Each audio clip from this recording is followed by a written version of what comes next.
Hello friends, myself Dr. Vaishali Vasavada. I welcome you all on my channel. So today we are going to discuss about immediate care of the newborn.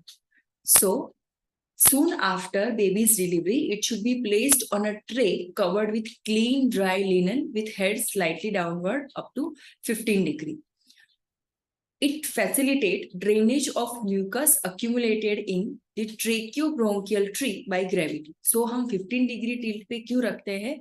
ताकि जो भी mucus collect हुआ है ट्रेकियोब्रोंकियल tree में वो gravity add से वो oral cavity या उससे थोड़ा आगे आ जाएगा ताकि आप उसे इजीली सक्शन कर सकते हो.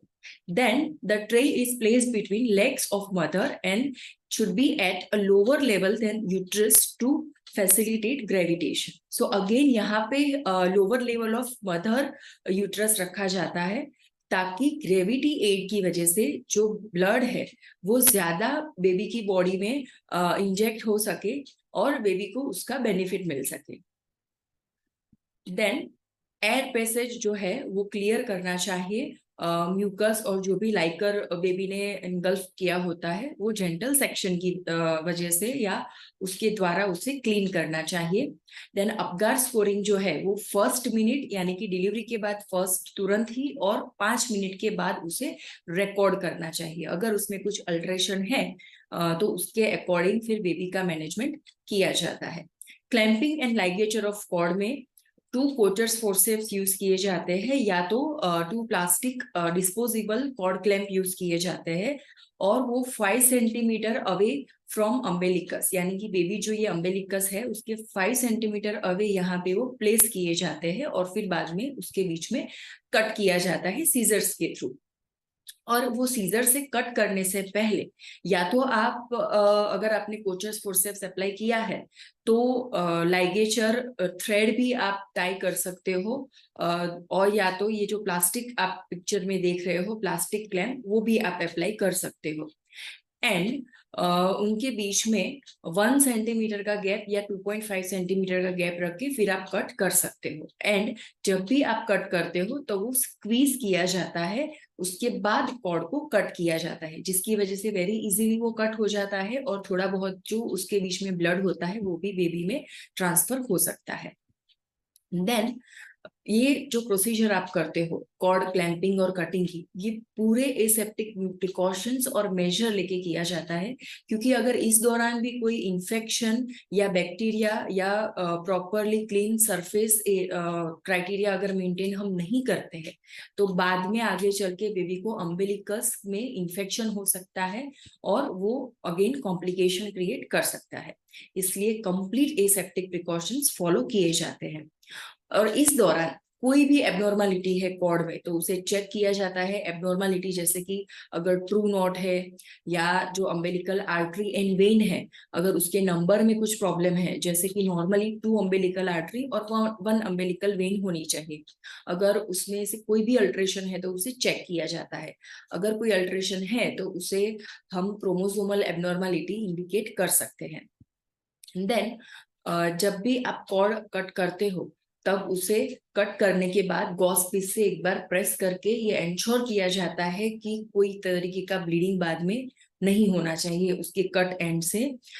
एंड मैटरनल एंड पे हम उसे क्यों क्लैंप करते हैं ताकि जब तक प्लेसेंटा डिलीवर ना हो जाए तब तक वहां से एक्स्ट्रा ब्लीडिंग या मदर में से कोई ब्लड लॉस ना हो जाए. और फीटल साइड पे हम इसलिए करते हैं ताकि फीटल में से कोई ब्लड लॉस ना हो और इन केस मान लो कि अनडायग्नोज मोनोजाइगोटिक ट्विंस है. अनडायग्नोज मतलब पेशेंट को ट्विन बेबी है ये तो पता है लेकिन वो मोनोजाइगोस है या डाइजाइगोस है वो अगर नहीं पता है तो ऐसे केस में अगर आप मदर साइड में क्लैंप नहीं करते हो तो दूसरे बेबी में से ब्लड लॉस होने के चांस बढ़ जाते हैं. ये जो डिले क्लैंपिंग की मेथड है अप टू 2 to 3 मिनट्स तक या तो जब तक कॉर्ड पल्सेशन प्रेजेंट होते हैं तो उससे क्या फायदा होता है अराउंड 80 to 100 ml का जो ब्लड है वो मदर में से बेबी में ट्रांसफर हो सकता है अगर आप 2 से 3 मिनट लेट क्लैंपिंग करते हो. तो ये सारी चीजें जो है वो आप मैच्योर बेबी में कर सकते हो क्योंकि उसे कोई हार्म नहीं होगा ऊपर से उसे बेनिफिट होगा. लेकिन अगर बेबी प्री टर्म है या लो बर्थ वेट है तो ऐसे केस में डिले क्लैंपिंग अवॉइड करना चाहिए। इंस्टेड ऑफ दैट जल्दी से क्लैंप कर देना चाहिए, क्योंकि उनकी बॉडी सरफेस एरिया कम होता है। अगर ज्यादा ब्लड उसमें चला गया तो हाइपर वॉल्यूमिया की वजह से या तो हाइपर बिलीरुबिनीमिया की भी कंडीशन आ सकती है। और कुछ केसेस ऐसे हैं कि जिसमें अर्ली क्लैंपिंग किया जाता है, जैसे कि RH इनकम्पेटेबिलिटी, ताकि मदर में से एंटीबॉडीज जो है वो बेबी में ट्रांसफर ना हो जाए, और या तो बेबी एस्फिक्सिएटेड है या मदर डायबिटिक है, तो ऐसे केस में जल्द से जल्द क्लैंपिंग किया जाता है। एंड बेबी की कॉर्ड कट होने के बाद 1 और 2 मिनट के बाद उसका जो एयरवे है उसे क्लीन किया जाता है। देन अर्ली क्लैंपिंग जो है वो फोटोथेरापी की नीड जो है उसे रिड्यूस करता है, क्योंकि अर्ली क्लैंपिंग की वजह से एक्स्ट्रा ब्लड भी बॉडी में नहीं जाएगा और हाइपर बिलिरुबिनीमिया को हम कंट्रोल कर सकते हैं। Then a quick check detects a gross abnormality and baby is wrapped with dry warm towel. इतना करने के बाद बेबी को वार्म टॉवेल में कवर किया जाता है, क्योंकि बेबी जो है वो 37 डिग्री टेम्परेचर में होता है, और तुरंत डिलीवरी होने के बाद अकॉर्डिंग टू सीजन अगर टेम्परेचर बिलो 37 है तो सडनली हाइपोथर्मिया हो सकता है। वो ना हो इसलिए हम उसे वार्म टॉवेल में कवर करते हैं। देन आइडेंटिफिकेशन टेप टाई की जाती है मदर के रिस्ट पे और मदर के रिस्ट बेबी के रिस्ट पे, ताकि पर्टिकुलर बेबी इस मदर का है वो आप उसे आइडेंटिफाई कर सकते हो। जो बिग सेंटर्स होते हैं जहाँ पे एक दिन में मोर देन 5 डिलीवरीज होती है, वहां पे कई बार एक्सचेंज या ऐसे कोई कॉम्प्लिकेशन आने की शक्यता रहती है। अगर आप ये आइडेंटिफिकेशन टेप लगाते हो तो वैसे कोई चांसेस हम कम कर सकते हैं। Then, once the management of third stage is over, usually 10 to 20 minutes, the baby is given to mother or nurse. जब ये एंश्योर हो जाता है कि बेबी एब्सोल्युटली फाइन है, उसे कोई भी कॉम्प्लिकेशन नहीं है, तो डायरेक्टली मदर को दिया जाता है या तो नर्स को दिया जाता है।